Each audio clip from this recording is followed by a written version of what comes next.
করা হয়েছিল সেটি যখন কোটা সংস্কারের দাবিতে আন্দোলনে জনসাধারণের জীবনযাত্রা ব্যাহত না করতে শিক্ষার্থীদের আহ্বান জানিয়েছে ছাত্রলীগ।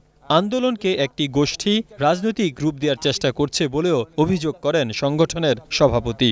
আজকে যেহেতু একটি আদালত সময় নিয়েছে এবং বিবদমান সময়ে কোনো ধরনের কোটা না থাকার কথা আদালত বলেছে, সেই সময় সাধারণ শিক্ষার্থীদেরকে আমরা আহ্বান জানাবো এবং সাধারণ শিক্ষার্থীরা সেই রায়ের পরিপ্রেক্ষিতে গতকালকের স্ট্যাটাস স্কোর পরেই কিন্তু আমরা দেখেছি সাধারণ শিক্ষার্থীরা কিন্তু শিক্ষা প্রতিষ্ঠানে ফিরে এসেছে, আবাসিক হলগুলোতে। কিন্তু আমরা লক্ষ্য করি যে এটিকে প্রলম্বিত করার একটি প্রচেষ্টা, এক ধরনের পলিটিক্যাল অ্যাটেনশন সিকারদের মধ্যে সেই প্রবণতা আমরা দেখতে পাচ্ছি। যারা আন্দোলন করছে তারা কি চাকরিজীবী না আন্দোলনজীবী? আজকে বাংলাদেশের ছাত্র সমাজের পক্ষ থেকে কিন্তু এই প্রশ্নটি আসছে।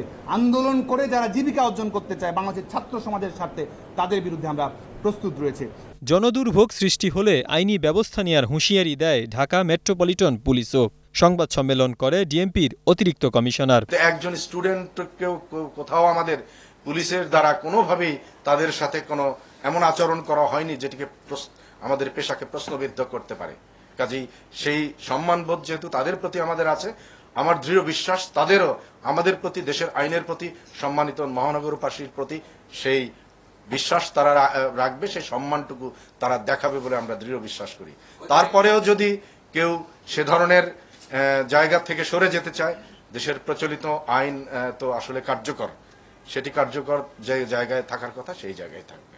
কোটা বিরোধী আন্দোলন প্রসঙ্গে সচিবালয়ে কথা বলেন স্বরাষ্ট্রমন্ত্রী আসাদুজ্জামান খান। বলেন, আদালতের আদেশের পর শিক্ষার্থীরা ক্লাসে ফিরবেন বলেই প্রত্যাশা। রাজপথে অস্থিতিশীল পরিস্থিতি বা জানমালের ক্ষতি হলে পুলিশ প্রয়োজনীয় ব্যবস্থা নেবে বলেও জানান তিনি।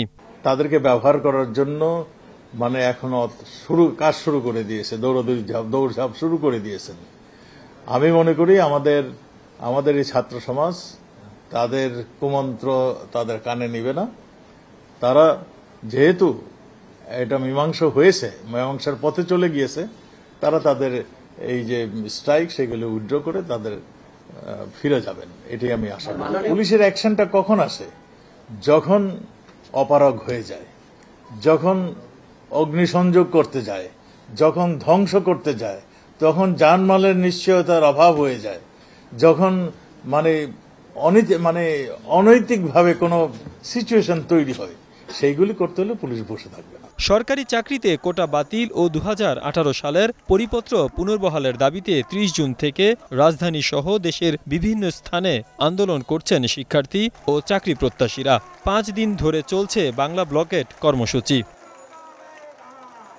কোটা পুনর্বহালে হাইকোর্টের দেয়া রায়ে বুধবার স্থিতাবস্থা দেয় আপিল বিভাগ। তবে স্থায়ী সমাধানে নির্বাহী আদেশের দাবিতে রাজপথ আটকে বিক্ষোভ চালিয়ে যাচ্ছেন আন্দোলনকারীরা। Syed Raihan, news time.